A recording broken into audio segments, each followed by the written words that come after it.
It is another strong day for the TradFi markets. Crypto continues to be boring as shit. We're going to be discussing all of that, looking ahead to next week, more earnings, more economic data. It's crazy out here. I fucking love it. Before we get going, hit that like button, subscribe to our channel. Remember, nothing Kevin or I say is financial advice. We are sure as shit not financial advisors. So do your own research before making any buys or sells.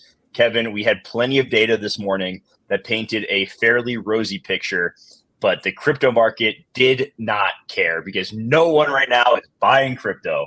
Nope. However, the TradFi markets responded very positively. We are seeing at this point in time, the NASDAQ is up 290 points. The Dow is up 170. The S&P is up 44. Tech is pumping. Tesla is going to the moon. Meta continues to be on an absolute tear. It's crazy out here.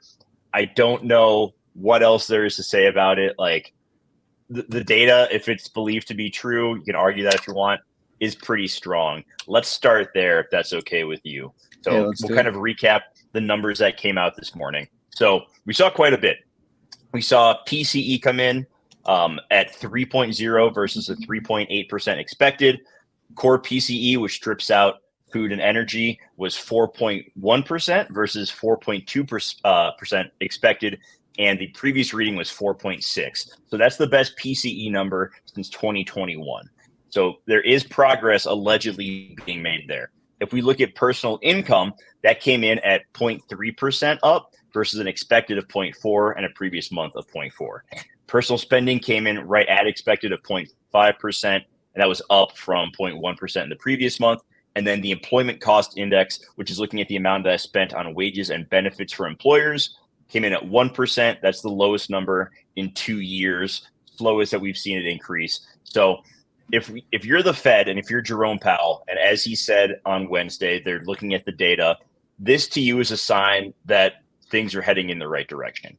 Not just with PCE, because that's important, obviously. Mr. House, good to see you. We see that PCE number coming in under expected.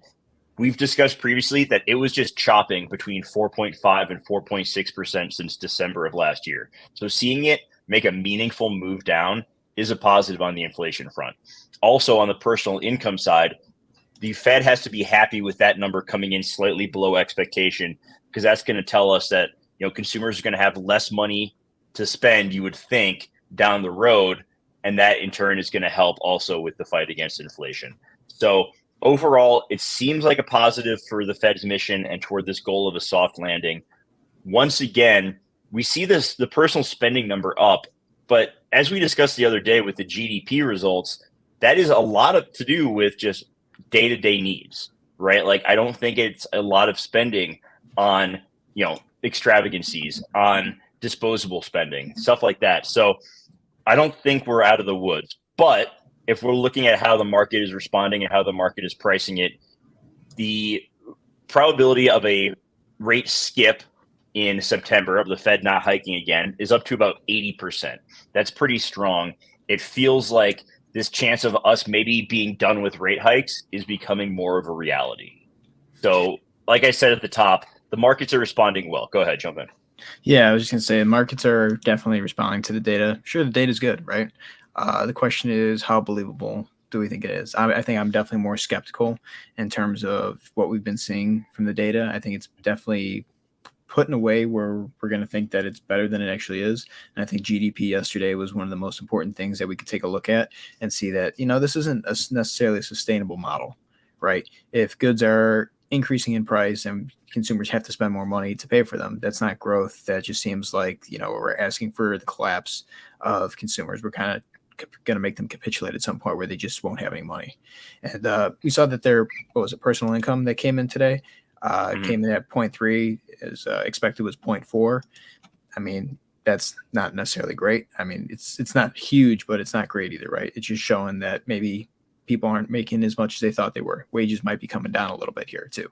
And again, if we are starting to see, goods go up, I was reading the PCE report and I thought it said that goods went down, but energy went up like 0.6% or something like that.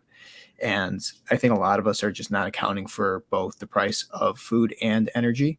And the thing that really made me upset too was, reading this, is that food is definitely coming down, like groceries and stuff like that. However, we looked at Chipotle, and Chipotle was saying that the price of food is going up. So there's definitely some fucked up shit that's going on in this market. I don't necessarily go ahead. No, I was just gonna say on the energy front, like look at oil back Exactly, over man. 80 a barrel, and it's not even close to wintertime yet. And look at Right? Brent. Like if you look at I have the 5-year chart for WTI crude pulled up on my end right now. Share the And screen. if you look at let me do that real quick. If we go back and we look at historically, when does oil start to move? Like this is a high level for this time of year. So let's go back to July of 2020, right? So this time last year, we were even higher up, honestly. But it started to move down. We're on the way back up, and that was on the back of the tensions in Ukraine starting to maybe decrease a little bit, but now it's kind of re-escalating. We've seen that there is a lot of concern over there. You've brought up multiple times that China purchased a ton of natural gas. Like what's happening on that front? It doesn't give me the warm fuzzies thinking that we're seeing the price of oil go back up when we're hoping that everything else is going to be deflationary. That to me does not tell me that the months ahead are going to be, particularly great on that standpoint. So yes, people travel less in the wintertime, so they're not going to need as much oil there, but they're going to need oil for a lot of other things and natural gas as well. So I'm more optimistic than you are at this point, I think. Like I think this data, could they be screwing with it for the election coming up? Absolutely. That's a very real possibility. At the same time, we had seen it kind of chopping in this range, and we also can't expect that we're going to see inflation move like we've talked about in this environment, similar to previous ones. Like there is that lagging effect of the interest rate hikes, and maybe we are starting to see some movement there. Maybe it's just taking longer for those 75 and 50 basis point hikes from last year to kick in. And if we continue to see a meaningful move, like, does this mean we're not going to see a hot reading next month? Not necessarily, right? Like we could see it bounce back to 4.3 because it's not going to be a straight line. If we get to 2%, and I think that's a big if, it's not going to be a straight line down, right? Like that's just not how it works. So yes, this was a good one. This time the markets are responding well. At this point in the cycle, I'm a profit taking maxi. So if you see a day like this, it's not necessarily in crypto, because crypto is just like we said, it's not really doing much. But if you look at some of these big tech stocks that are outperformed, like in this environment, for a lot of these tech companies to be outperforming crypto the way they are, like that to me is a take some profit sign. Like, I'm sorry, Meta at 325. I'm going to pull up the weekly chart right now because it's fucking banana land. Like it's just it's so hot right now. It's so hot. Look at this. Like since right here, we've had like 27 positive weeks and 10 or 9 losing weeks. Like that's nuts for it to be on this kind of run. It's very, very much over, it finds its way down on the weekly, but if we look at the monthly chart, it is just 100% overbought. Look at this fucking piss missile. Like, this is the definition of a piss missile, going from $93 a share to $325 like in that short of a period of time. That's crazy. So like, happy Friday. Appreciate you being here. Did you miss anything good? Of course you did. Everything's good here. But to me, this is if you've been a Meta, if you bought Meta earlier this year at $1.25, not financial advice, do what's best for you. This is a take some fucking profit time, right? Like, to me, this is profit o'clock. Like that's Profit o'clock. That's an unsustainable move up. There's just no way we can keep cooking like this. Like, let's look at, Tesla is having a really solid day. Maybe they have more room to the upside this year. I'm not too sure on that one. Netflix is rebounding, but they are also very overbought on the monthly. They're due for a little bit of a regression there. They posted this job. I don't know if you saw that they posted a $900,000 a year job for someone to run AI for them. So maybe they're a bit concerned that this writer and actor strike is going to go on for a lot longer, and they're going to need to put out some more AI generated content. that seems pretty crazy. But Man. yeah, man, some of this stuff is just like, once again, my Nvidia bags, like that's. I mean, I already took some profit. I'm not going to take any more right now because I don't want to deal with the tax liability there. But that is crazy. Like, that is an absolutely insane chart. Yeah. I mean, I have nothing more to say than it's just absolutely crazy. And again, it's I don't know, man. What is that? Like, that's not even real. It's an all-time high in a bear market. That's the thing that's fucking wild, right? And again, AI. It seems like it's the fucking buzzword that's just saving all these companies. The NASDAQ isn't even like the NASDAQ and the S&P, like they're not in bear markets anymore. Like the move has been so hot. I mean, technically they're not. So that's what I'm going with. Like, is the percentage move that they've seen, they're no longer in bear market territory. Right. Let's look real quick at let's look at the chart for the NASDAQ. Here, let me pull up the NASDAQ. That's approaching, because you got all your fun lines and everything. But that's approaching, how far are we from an all-time high? Let me just get out of this thing real quick. We're 4% from an all-time high with the NASDAQ.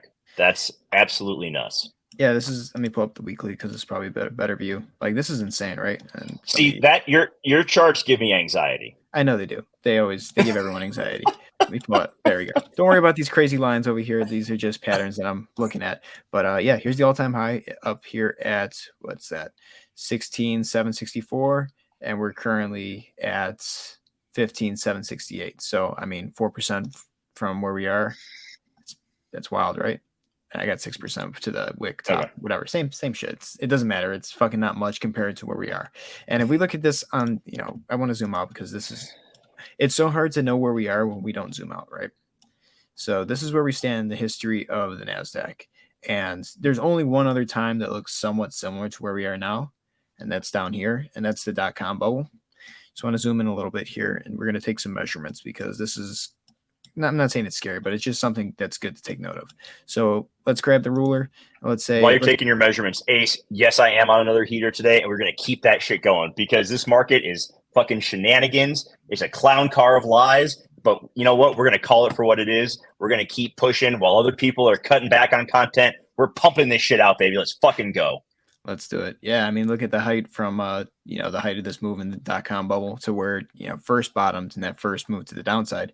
It's about 39%, right? So let's take that 39% and then let's go over here to where we are. And we're just going to, I know it's a lot of shit on the chart. I'm not even looking at the chart. I'm just laughing at the straight line up. It's fucking crazy. So we hit 39% back in, the dot-com bubble. Here we dropped 37% from the first drop, right? From the top from, what was that? 2021. November 21. Yeah, to 22 of October of 2022. So that's 39 to 37. That's the ratio there. And now I want to take a look at where this dropped, where it pushed up from. So we're at 39% down here. We shot up to about 44%, right? So right after we hit that bottom, we went 44% up. And now we're going to take a look at where we are now from that bottom to where we are here. We are currently 51% up.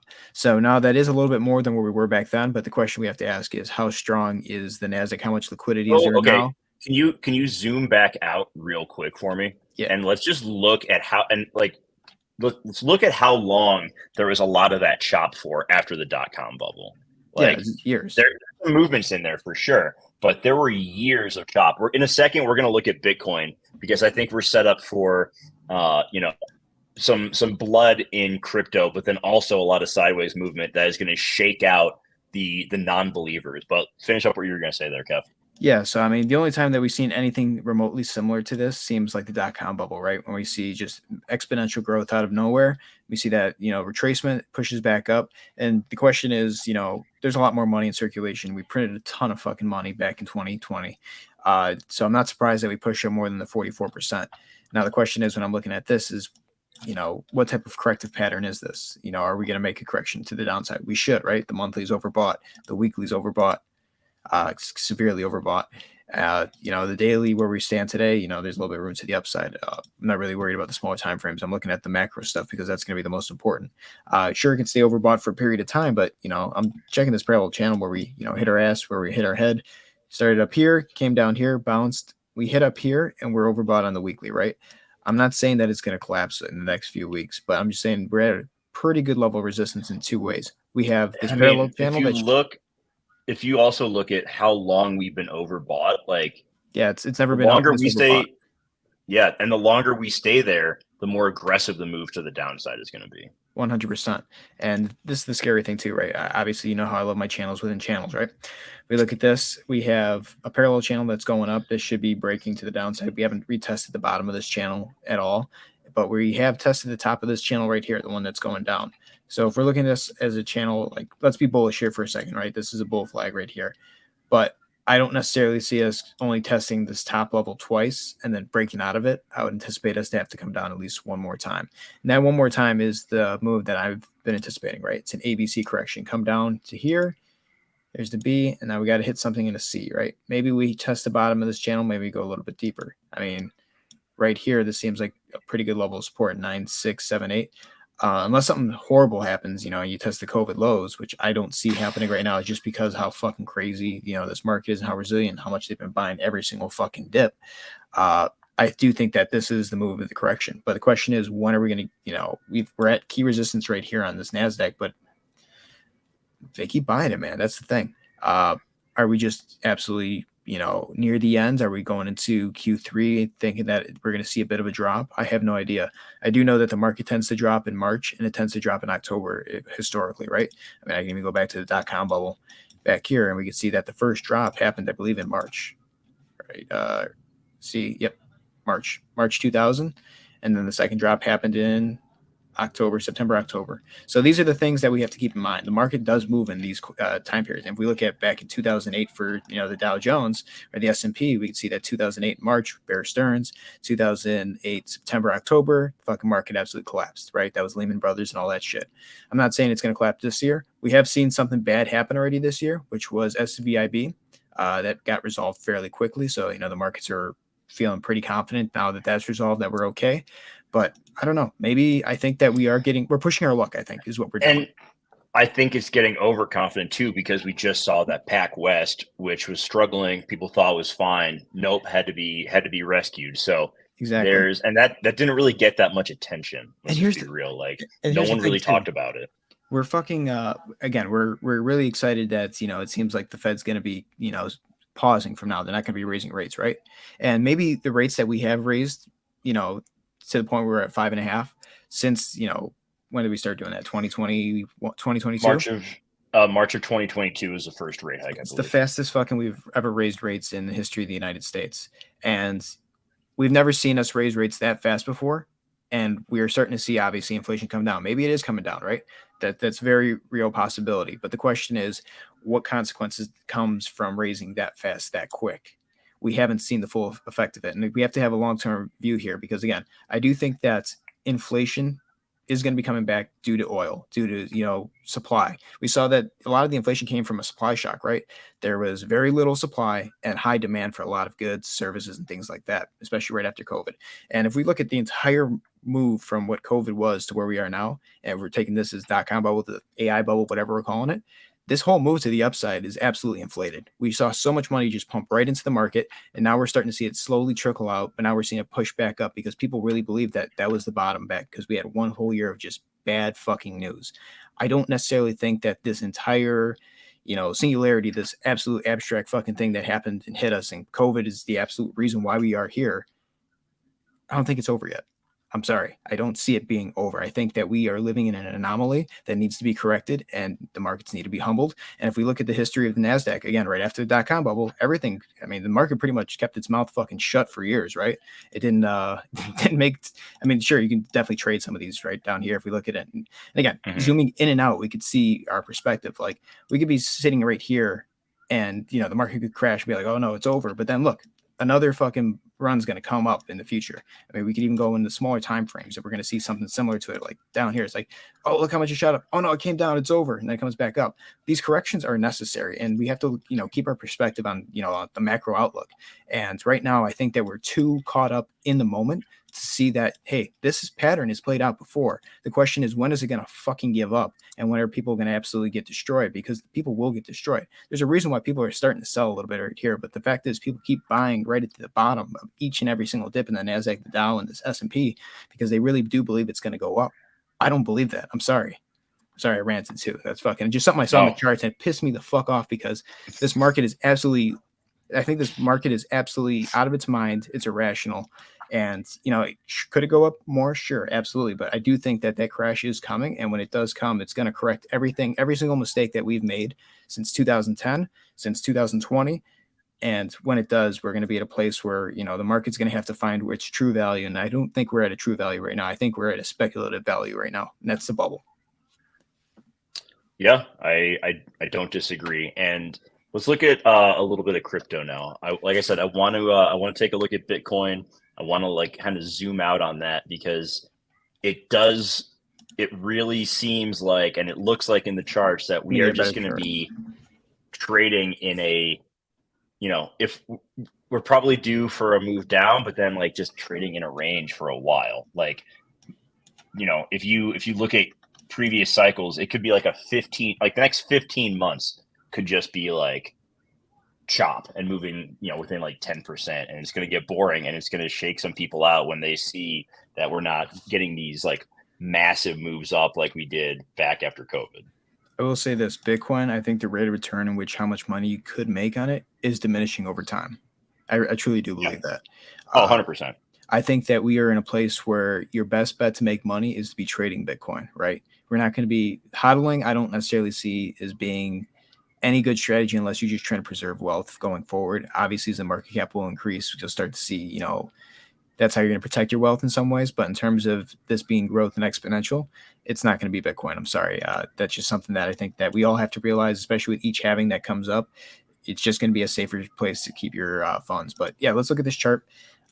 Where do you want to start with? I think it'll be a safer place to keep your funds, but also once it gets more, accepted, especially if you're in the US, once there's more regulation, which we can argue about that or whatever, but being able to actually borrow against your Bitcoin as well, I think is going to be, you're not going to be able to borrow against shit coins, right? You're probably not going to be able to borrow against ETH or Solana, but at some point you will be able to borrow against Bitcoin. And I think that also provides a little bit more value.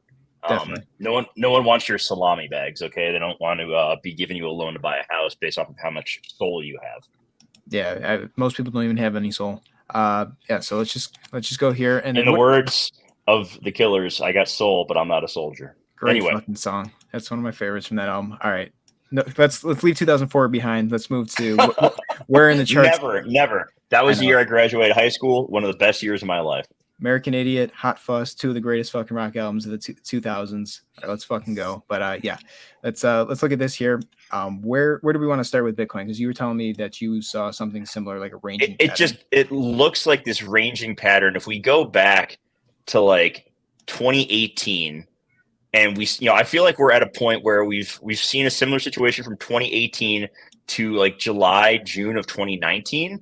And now we're just going to be in a similar range like it was from July of 2019 until October of 2020.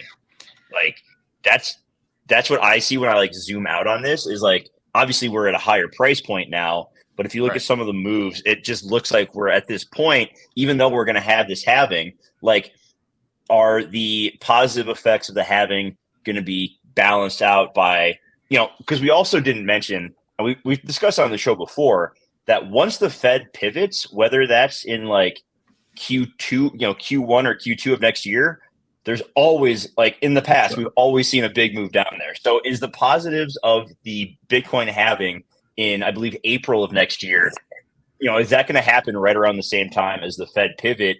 And are we going to then just see, once again, more chop? And this chart leads me to believe that the answer absolutely could be yes, especially if we do, if times do get tough here. Because I know we've been bearish on the show, but if you look at everything that's happening with consumer credit and the debt, and we got student loans kicking in soon. Like, there's not a ton of reason to be bullish at the moment, especially if you're trying to flip bullish at the valuations that we're at now.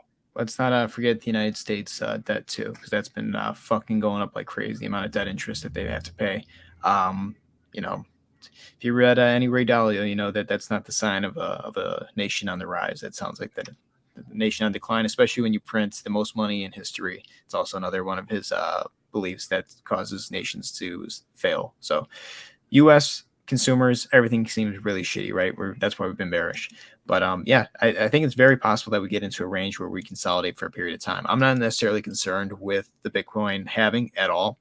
I think a lot of people are getting really fucking excited about it. They're getting excited about the Litecoin halving. People, I think, are just in a place where they are getting excited over anything possible.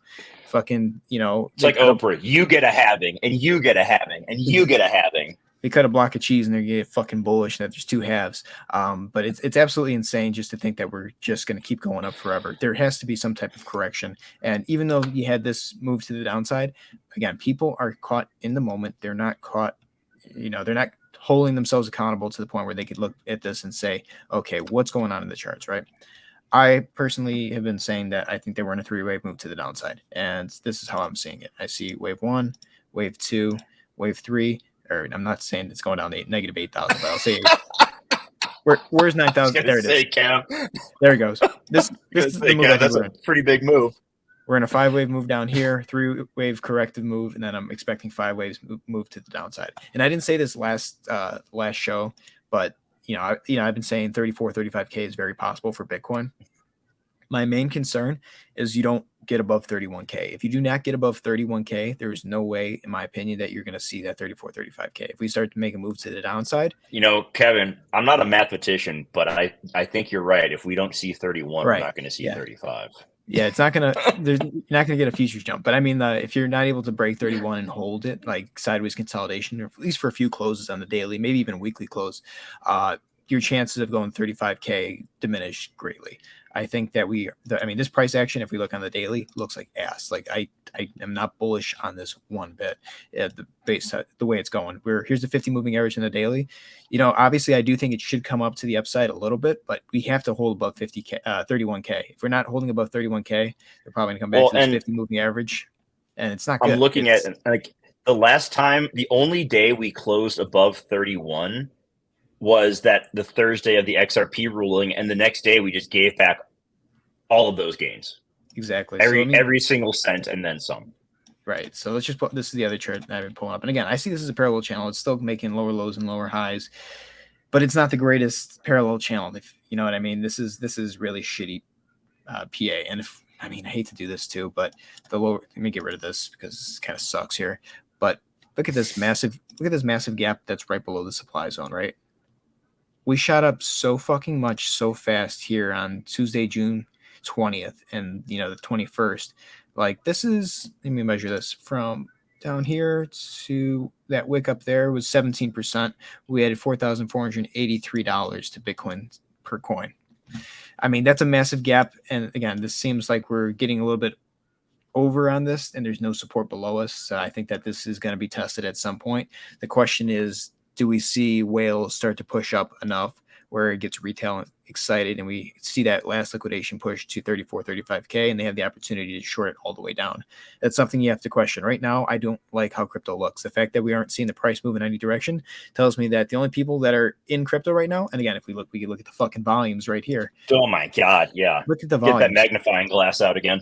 Look at this. This is the volume back in March. SIVB, everyone was buying Bitcoin because it was like, fuck it, why not? It bounced right out of support.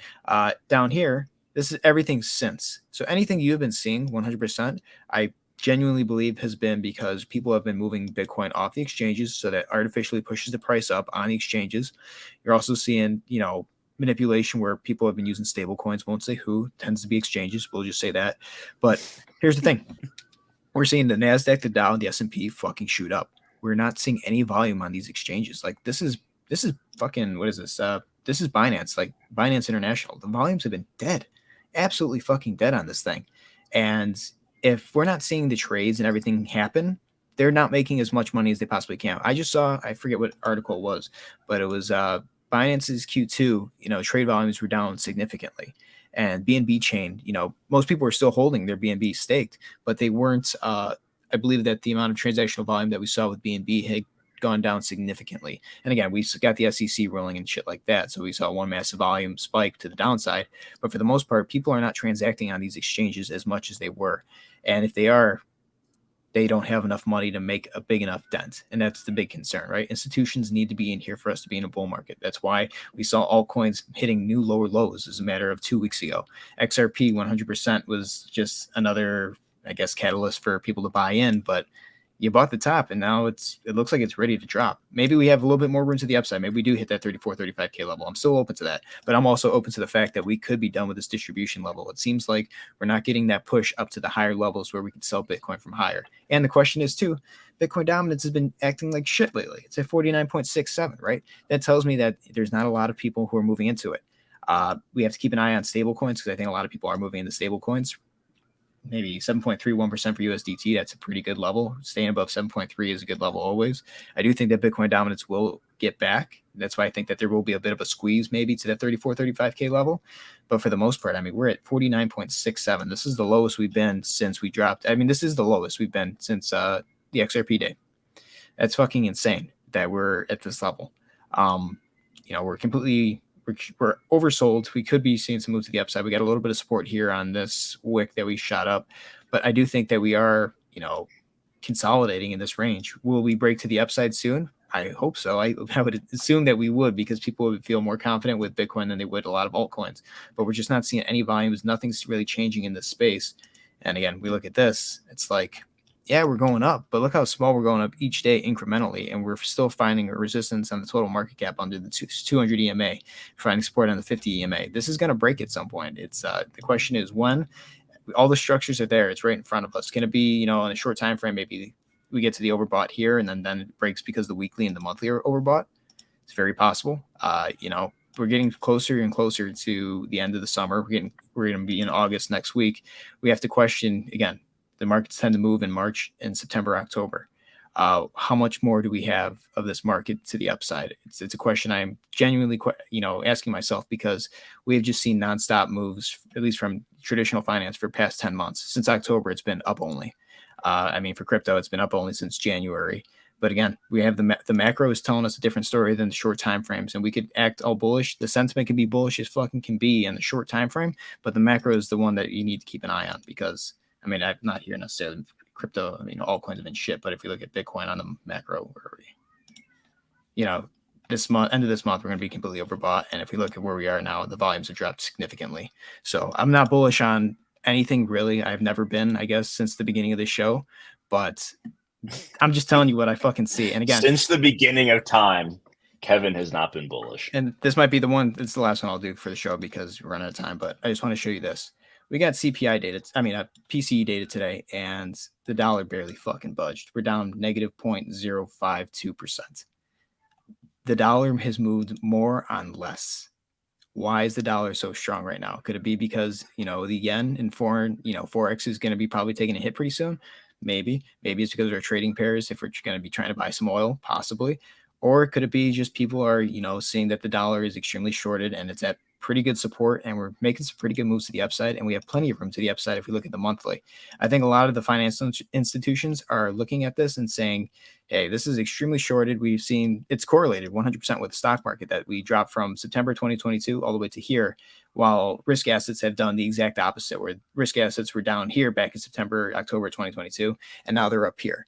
So it's inverted, right? And the inversion has to happen at one point. Stochastic RSI on both, say this is the DXY. Let's look at the NASDAQ. They're inverted completely. That's just the nature of the game right now. That's where the money's flowing. I think the money will be flowing out over the next few months. Something's going to happen, whether it's an escalation of war, maybe it's just consumer credit. We might see a credit event. I think that we will. The housing market's absolutely fucked. Pick your poison. It could be anything that could be coming. The question is, are we prepared for it? I think the macro is telling us that eventually these inversions will happen and we're going to start seeing some of the corrections that are completely overdue. How big of an event? I don't know. I really don't know. Maybe it's dot-com bubble. Maybe it's worse than 2008. Maybe it's not. But we are due for a correction, and it's just fucking insane to me that our sentiment is so euphoric right now that we don't see the possibility of anything bad ever happening ever again. Yep. Like we discussed, we have a credit event is happening, right? Oh, yeah. Like we have student loans starting back up.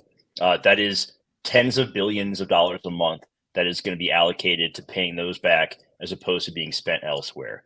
And that's a lot of younger people. And I think that's an interesting place to be looking right now if you're trying to do a little bit of shorting and play this market is what are those people spending their money on currently that they won't be in the future? Is it going to be dining out? Is it going to be traveling? Maybe that means a company like Airbnb, who's reporting earnings next week, could take a little bit of a hit. Maybe it's a company like Uber, also reporting next week, going to be taking a little bit of a hit. So let's do a quick look ahead to next week, and then we'll wrap it up. We're almost done. On the economic side, we have quite a few reports, but I don't think anything too monumental. There's no inflation data next week. We have the JOLTS report on Tuesday, which looks at job openings. We have the private sector employment numbers on Wednesday. We get initial jobless claims on Thursday. On Friday, we get non-farm payrolls, we get the unemployment rate, and we get hourly wage increases. So those are the big ones next week. But once again, if the Fed thinks that they can keep the employment rate strong while also bringing down inflation, do those reports mean as much? I'm not really sure. On the earnings side, we have some big ones. We have Apple, we got Amazon, we have AMD, Starbucks, which is another one who could be taking a hit if people having to cut back. $6 for a latte ain't going to cut it when you got $300-$400 a month in student loan debt. AB InBev, Uber, Airbnb, and an interesting one is going to be Coinbase. I know our guy, Mr. House. I don't know if he still has his Coinbase that he picked up, near the local bottom. But with seeing less trading going on, are they going to report revenue under expectations? Is that an opportunity to flip short after being long Coinbase? Maybe it is. We can talk about that more next week. But I will say that's going to, yeah. I'm going to leave everyone with two questions. Obviously, we saw that Japan and Germany had some pretty bad data coming, right? Why is the rest of the world facing economic hardship, but the United States isn't? That's question one. Question two, why are Ford and Tesla reducing the price of their vehicles going into this quarter? Why are they reducing them? That's a huge question you should be asking yourself. If you're in a bull market and everyone's excited about spending, reducing the price of your product is something that you should really question, because that doesn't necessarily tell me that profit's been good. So that's all I'm going to say going into this weekend, because there are important things to be questioning. You can't just be caught up in this euphoria or these think chambers of just being bearish. Think for yourself, obviously, too. But there's definitely an important question to be asking. You should be asking yourself every single question. Trust nothing you hear on the internet, and obviously come to your own convictions. Definitely don't trust us. All right, that's going to wrap it up for today. We'll be back on Monday for the monthly close. That'll be pretty fun. Closing out July on a Monday, heading into August. If you have not yet, do us a huge favor. Hit those buttons down below. It just takes a second. Like, subscribe to our channel. Drop a comment. Tell us whether you're liking the show or not. Anything that you want to hear us talk about. And sharing us out on social media also goes a long way. That is huge for us. We really appreciate that. Thank you, everybody, for watching. Have an awesome week, and we will see you on Monday. Take care, everyone.